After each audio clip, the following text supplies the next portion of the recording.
നമസ്കാരം.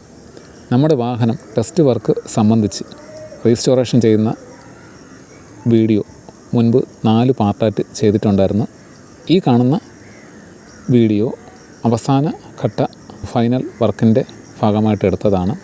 ഏകദേശം എല്ലാ ഭാഗങ്ങളും പെയിൻറ്റ് ചെയ്തിട്ടുണ്ട്. മറ്റ് പാച്ച് വർക്കുള്ള ഭാഗങ്ങളെല്ലാം പാച്ച് വർക്ക് ചെയ്തിട്ടുണ്ട്. ടോപ്പ് എല്ലാം ക്ലിയർ ചെയ്തിട്ടുണ്ട്. അപ്പോൾ ഇതിൻ്റെ ഇടയ്ക്ക് മാറിയ പാർട്സുകളുടെയും മറ്റ് ഡീറ്റെയിൽ ആയിട്ടുള്ള കാര്യങ്ങൾ ഇടതുവശത്ത് മുകളിലായിട്ട് ഫോട്ടോ പോസ്റ്റ് ചെയ്യുന്നുണ്ട്. ഇത് പ്ലാറ്റ്ഫോമിൻ്റെയാണ്.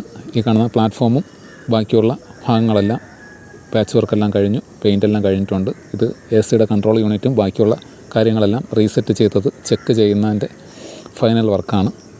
പിന്നെ സീറ്റും കാര്യങ്ങളെല്ലാം ചെയ്തിട്ടുണ്ട്. ഫെൻഡർ പെയിൻറ്റ് ചെയ്തിട്ടുണ്ട്. മുന്നിലത്തെ കവറും റേഡിയേറ്റർ ഫൗണ്ടേഷനും എല്ലാം റീപ്ലേസ് ചെയ്തതാണ്. ഗ്ലാസും റീപ്ലേസ് ചെയ്തതാണ്. ഈ ഇടതുവശത്ത് കാണുന്ന ഫോട്ടോ വർക്ക് നടന്നുകൊണ്ടിരുന്ന സമയത്ത് ഫുൾ പെയിൻറ്റ് ചെയ്ത സമയത്തെടുത്ത ഫോട്ടോസാണ്. എല്ലാം അഴിച്ച് പെയിൻറ്റ് ചെയ്ത ബോഡി മാത്രം നിർത്തി പെയിൻറ്റ് ചെയ്ത ഫോട്ടോസാണ് കാണുന്നത്.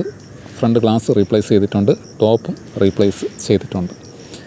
അതുകൂടാതെ തന്നെ ഡോറിൻ്റെ ഭാഗങ്ങളും ഡോറിൻ്റെ ഇന്നർ പോർഷനും ബാക്കിയുള്ള കാര്യങ്ങളെല്ലാം ക്ലിയർ ചെയ്തിട്ടുണ്ട്, പെയിൻ്റ് അടിച്ചിട്ടുണ്ട്. ഈ കാണുന്നത് വാഹനത്തിൻ്റെ ടോപ്പ് സൈഡും ഇന്നർ പോർഷനുമാണ്. കംപ്ലീറ്റ് പാർട്സുകളും ഇളക്കിയിട്ട് പെയിൻറ്റ് ചെയ്തതിൻ്റെ ഫോട്ടോസാണ് മുന്നേ കണ്ടത്.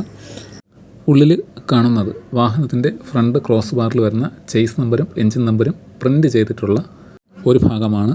അതുകൂടാതെ ഇനി സെറ്റ് ചെയ്യാനായിട്ടുള്ളത് ഇലക്ട്രിക്കൽ പോർഷൻ, AC-യുടെ കൺട്രോൾ യൂണിറ്റ്, ക്ലസ്റ്റർ യൂണിറ്റ്, മറ്റ് ഭാഗങ്ങളെല്ലാം ഒന്ന് ക്ലിയർ ചെയ്യണം. ഫൈനലായിട്ട് ക്ലിയർ ചെയ്യേണ്ടതുണ്ട്. ഇനി വാഹനത്തിൻ്റെ റണ്ണിംഗ് ബോർഡും ഡോർ പാഡിൻ്റെ പോർഷനുമാണ്. ഡോറിൻ്റെ ഇന്നർ പോർഷൻ പെയിൻ്റ് എല്ലാം കഴിഞ്ഞിട്ട് ഡോർ പാഡ് സെറ്റ് ചെയ്തിട്ടുണ്ട്. റണ്ണിംഗ് ബോർഡും പെയിൻറ്റിങ് എല്ലാം കഴിഞ്ഞിട്ടുണ്ട്. ഇനി നമുക്ക് മുന്നിലോട്ട് ശ്രദ്ധിക്കാം. മുന്നിൽ ഇടതുവശത്തായിട്ട് ഔട്ടർ ഭാഗത്ത് കാണുന്ന റണ്ണിംഗ് ബോർഡിൻ്റെ ഭാഗം തുരുമ്പുണ്ടായിരുന്നു. അവിടെയും ഇതുപോലെ പെയിൻറ്റിങ് കഴിഞ്ഞിട്ടുണ്ട്. പിന്നെ അതുകൂടാതെ ഡോറിൻ്റെ അടിവശവും ഡോറിൻ്റെ റബ്ബർ ബീഡിങ് വരുന്ന ഭാഗവും റബ്ബർ ബീഡിങ് ഇളക്കിയാണ് പെയിൻറ്റ് ചെയ്തത്. ആ ഭാഗമെല്ലാം ക്ലിയറായിട്ട് വർക്ക് കഴിഞ്ഞിട്ടുണ്ട്. ഇനി വരുന്നത് ടോപ്പ് സൈഡും ഇന്നർ പോർഷനുമാണ്. ഇവിടെയെല്ലാം ഈ കാണുന്ന ഭാഗത്തെല്ലാം റബ്ബർ ബീഡിങ് വരുന്ന ഭാഗവും ഇന്നർ പോർഷനും എല്ലാം പെയിൻറ്റിങ് വർക്ക് കഴിഞ്ഞതാണ്.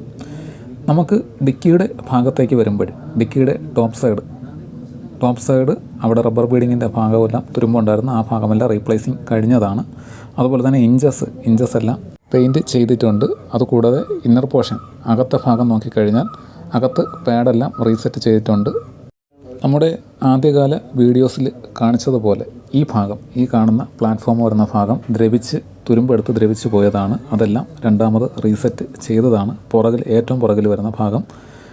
ഇനി വാഹനത്തിൻ്റെ ഇലക്ട്രിക്കൽ ഭാഗവും മറ്റ് മെക്കാനിക്കൽ ഭാഗങ്ങൾ ചെറിയ രീതിയിൽ റീസെറ്റ് ചെയ്യേണ്ടതുണ്ട്. ഈ കാണുന്നത് വാഹനത്തിൻ്റെ GPS ആണ്. ഇലക്ട്രിക്കൽ ഭാഗമെല്ലാം സെറ്റ് ചെയ്യേണ്ടതായിട്ടുണ്ട്. ഈ കാണുന്ന ഫ്രണ്ട് കവർ വരുന്ന ഭാഗവും ഗ്ലാസും ടോപ്പ് സൈഡും റീപ്ലേസ് ചെയ്തതാണ്. നമുക്ക് ഇടതുവശത്തെ ഫോട്ടോ ശ്രദ്ധിച്ചാൽ അറിയാൻ സാധിക്കും. അതുകൂടാതെ ഇനി ബോഡി ഭാഗങ്ങളിൽ സെറ്റ് ചെയ്യേണ്ട ഇലക്ട്രിക്കൽ പാർട്സുകളും ഫ്രണ്ട് ബമ്പർ റീസെറ്റ് ചെയ്യേണ്ടതായിട്ടുണ്ട്.